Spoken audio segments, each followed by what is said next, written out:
Welcome to the Certified Banger Podcast. I'm your host, Cosmos. In today's podcast, we will be talking about whether or not you should sign a record deal when you should stay independent. So now let's get started. A record deal can cost a fortune, right? Like you're pretty much gonna be paying the record company instead of, them paying you, you know. But when you sign a major record deal, you often signing away the possibility of making any money off your record sale. Seems kind of fucked, right? Well, for every $1,000 in the music sold, the average contract recording artist makes about $23.40. For those of you keeping score, that's 2.3% of gross. That sucks.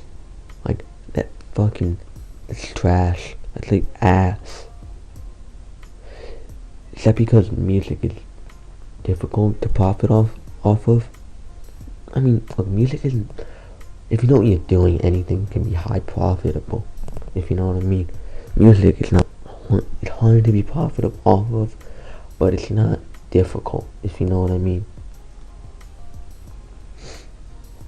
Like, the average full-length recording deal is literally a mile-long manifest of hidden costs, bullshit fees, and recuperating classes from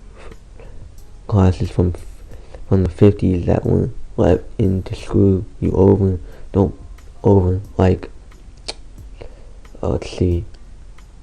The majority among modern record label contract breakage in the days of vinyl shipping music across country, matter of fact, across the world, could easily result in a few broken records.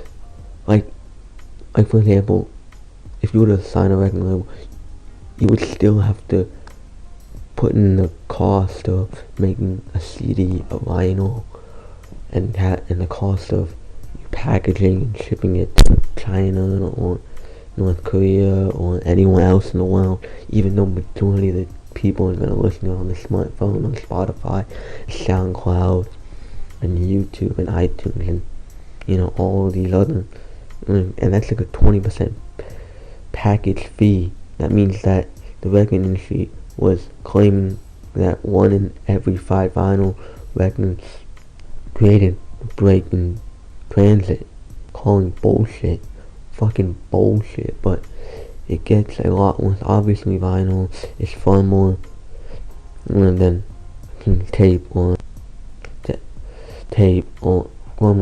cost far more than a tape or a CD in a big plastic case. Even still, like I said before, record labels continue to charge it when you're in an online world of releases. When you just snap your fingers, it's going on Spotify, it's going on SoundCloud, it's going on YouTube, it's going on iTunes, it's going on Google Play, it's going on anyone else. When you can just take out your phone, no matter where you're in the world, and look it up and boom, listen to it. Like, why do they do that? Because fuck you. That's why. They want to take as much money they can from you and just pretty much shit all over you. And that gets buried along from recording deal contracts. These clauses on insurance to perform one outrageous task confuses and exploit artists from almost 20%, 75% of the royalty rates. Notice I said royalty rates, meaning you don't have the fucking revenue. You don't have the revenue. That's because record label deal contracts often allow only 10% of profit if you're lucky. Only if you're lucky, and you'll be only lucky if you have clout. If you have already the clout, then you'll be getting a better deal. Less clout, shitting a deal as a royalty to the recording artist. As if that wasn't bad enough, this royalty rate is negatively impacted by the cases we just went over, but it gets worse. According to the Great Divide, it shows who's getting paid and how much in the music industry.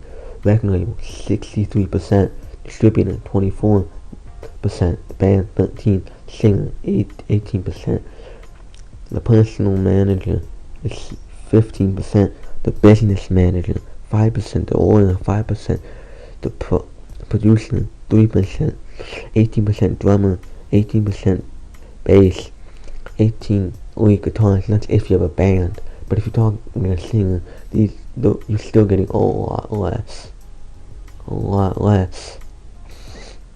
And that's for every 1,000 in music sold, meaning you have to get 1,000 plays to get at least $23.40. Your royalty is collected out of profit. That is an expenses your record label deems necessary in the process of creating an album can be written off against your revenue. So while you may only need your vocals when you're just rapping and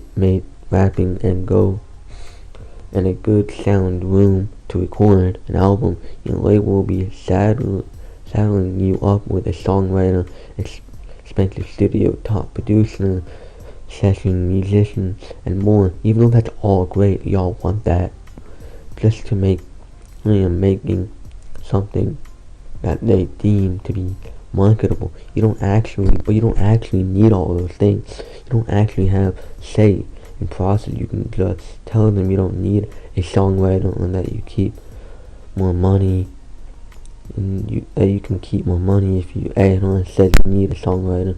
You're getting a songwriter.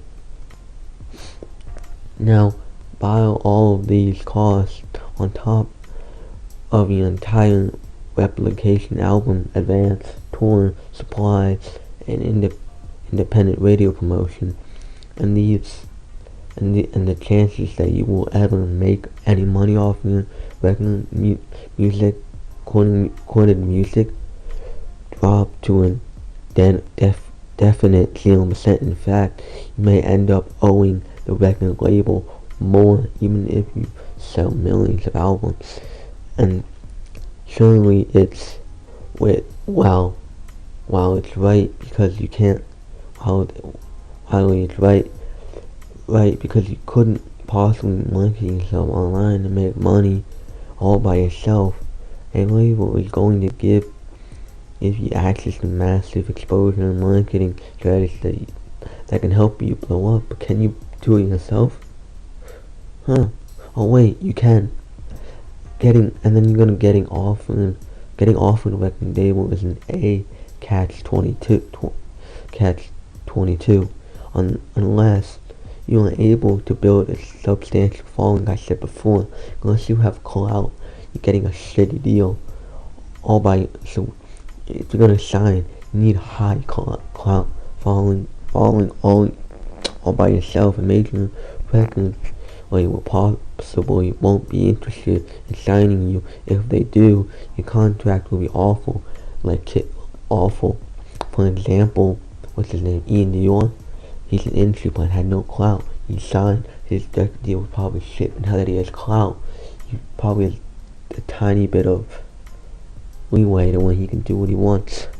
But it's gonna be awful. Not even one meeting, awful. Email you to a blank without a conversation, awful.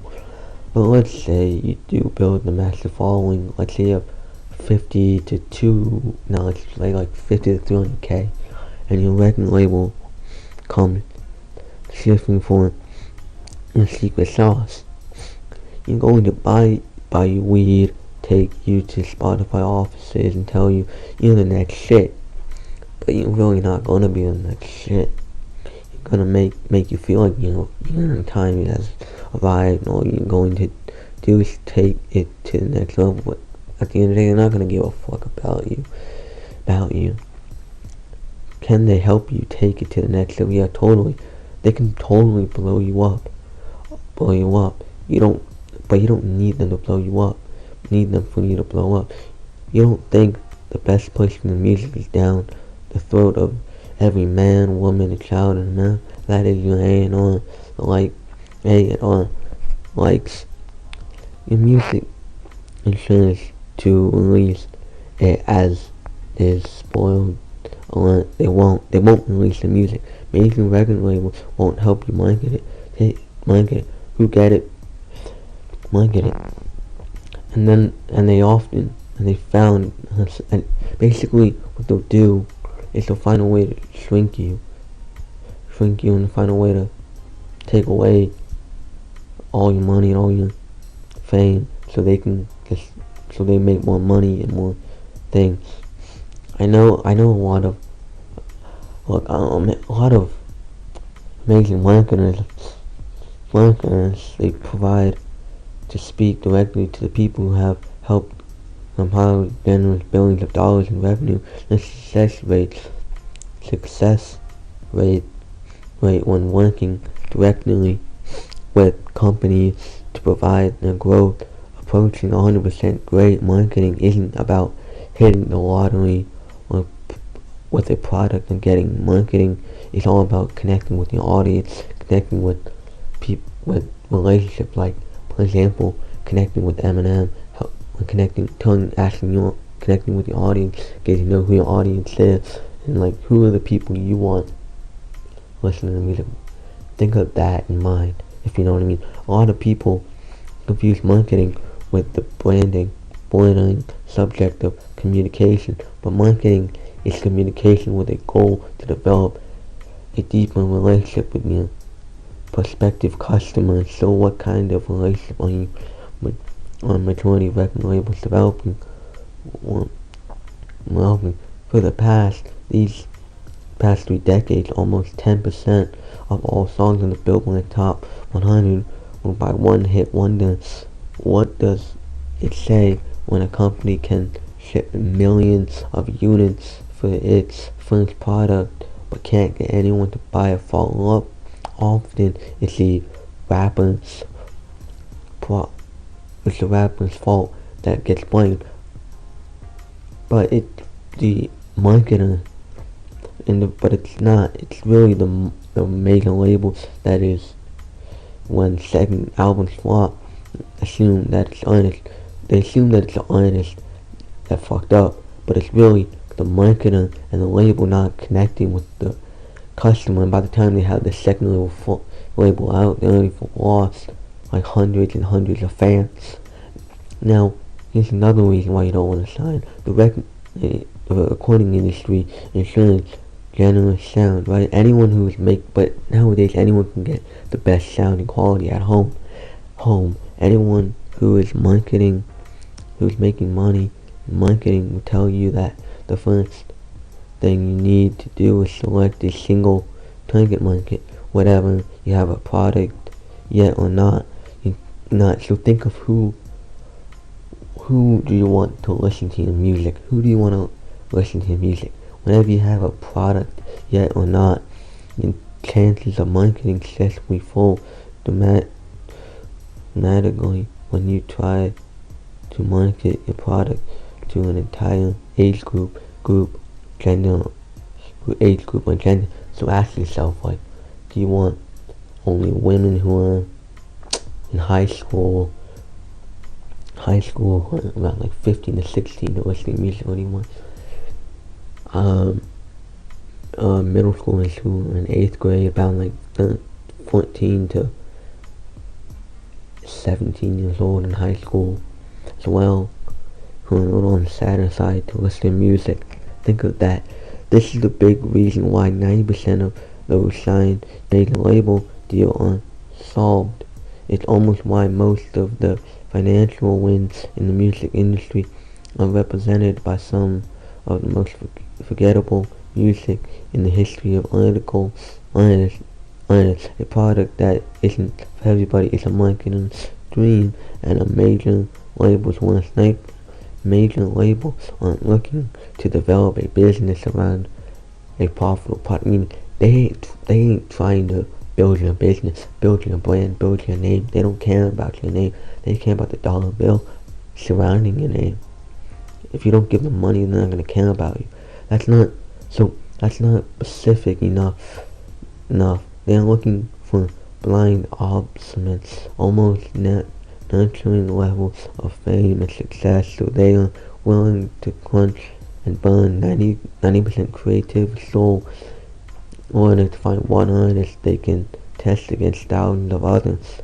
They don't care to help you grow a profitable business with 10 to 200k fans. So what are they hoping to find? Well, you need to be good looking. Basically, you need to be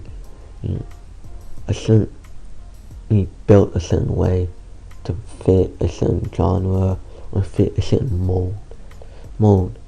So basically, if you have any fidgets about you, your label handle any like bumps and cracks and any things that's not great, and your label handle will be quickly to smooth it out. For example, Ian Dior, he was just a typical kid who, once signed a label, he was forced to do drugs and look the way he is now, pretty much like a typical melodic rapper. But nowadays, but that's not how he was before. They forced him down that way.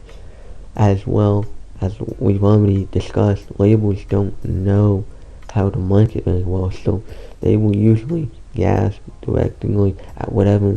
They will pretty much take whatever already built and already working to make it in the first place. Did you blow up on YouTube with the Plenty song? Great.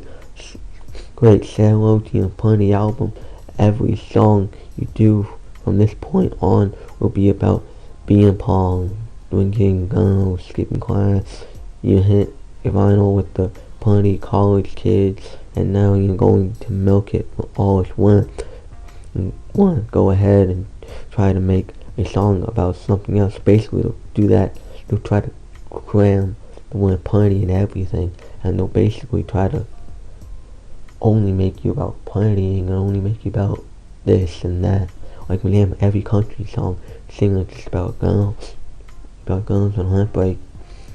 Like another thing, the record deal has drastically failing rates, meaning that you have a higher chance of failing than you do making it when you sign. 30-year music business veteran and former note experience on the subject, Moss Avenue, wrote breaking down in this amazing article, breaking down the numbers behind the major label business model. It should come as no surprise to you that getting signed to a major record label is like winning the lottery, which means it's a 50-50 chance of you actually going to it, and since most people don't win it, those who do usually end up right back where they come from, meaning having to pay more and more and more, having to pay off all the debt and having to end up square one. So according to Avalon, I forget, Avalon, something probably mispronounced that, 1 in 42 acts of submitting to record labels do get signed. This number is a liberal estimate, as not all the acts signed in a given article actual submission demos. Some are scouted by pretending that you are actually one of the lucky acts that do get signed. You still face a tremendous road failure, and Object Corning goes into explaining that these days 90% of those actual signed major labels each year never get released. This first album is in fact only 2% of the acts signed to a major label, with the label majority to avoid getting dropped from the label in those process filling the contracts. These can be for many reasons. Sometimes labels are according majority with other labels, or unnecessarily shut down with all the artists and develop at all the time, unusually caught in the shuffle. Sometimes A&R get fired and then signs go on a back burner. Sometimes labels only signing you to make sure you never release your music so that they can basically make sure you don't put a dent in the other artists that's already on the up and up. And artists do get intentionally shelved. And again, shelved. You won't find a whole lot about this on the internet, except for this podcast. You'll never maintain mention of it in interviews with label veterans. You will hear bits and pieces of it with a veteran. You may read about it in books involving music and a bunch of other shit. But almost every other shitty thing that record labels do has been given severely in some article or another. So it's time that the information be made as public as possible. Out of 99.8% of artists signed to a record label and dropped before fulfilling the contract essential package on that is majority record labels will intentionally hold up the artist's release, prevent them from ever seeing the light of day. That the crime is almost unforgivable, but the logic is pretty simple. Let's say, for example, you're an artist who wants to be the biggest thing, right? But who wants to be the biggest thing. You're posting covers, you're posting songs on YouTube and SoundCloud and all these different things. You're waking up millions of views, getting a loyal fan base. All of a sudden, labels looking at you, then talking to you, flying you out to all these places, and then going out all these other places and meeting with RCAs and seem excited about your future too. They offer you a five album deal with a huge expansion the next day. Atlantic offers you even more. All these other labels offer you more, and they have a 10-year plan.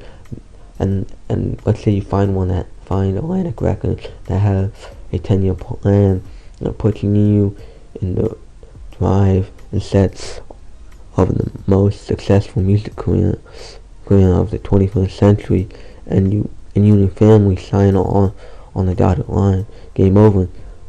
What you don't know was that for over 6 months, Def Jam Rap Jam has been developing Justin Bieber, a young rap artist who basically was, and they were trying to cut you off so you couldn't blow up and you couldn't make it, and jeopardize his blow up and jeopardize his fuck up. And so yes, that's what we're doing. Yeah, it's definitely happened, but it's not going to be talked about a lot because really no one really talks about it. It's called shelving.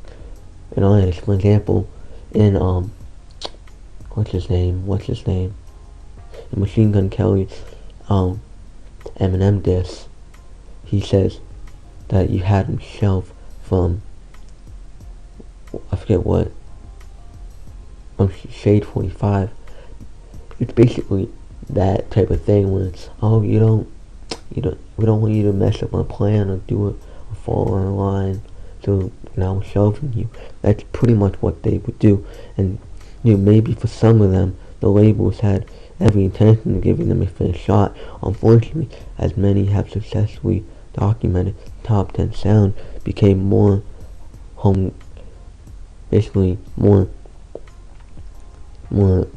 torn down to a specific sound. So basically, in conclusion, yet I am saying that major record labels are shady, yes, but I'm saying that every contract is different. They write it as a scam, proposing on creative people, yet prohibited on creative people. So read the contract before you to get a lawyer, multiple lawyers to read the deal before you sign the deal. Yeah, definitely, that's absolutely what I'm saying. And I am not alone. There are many people who are talking and saying that. So if you aren't gonna sign, get at least wait to get a fan base. Wait and then get a lawyer to look over it, multiple lawyers to look over it, more than one lawyer to look over it.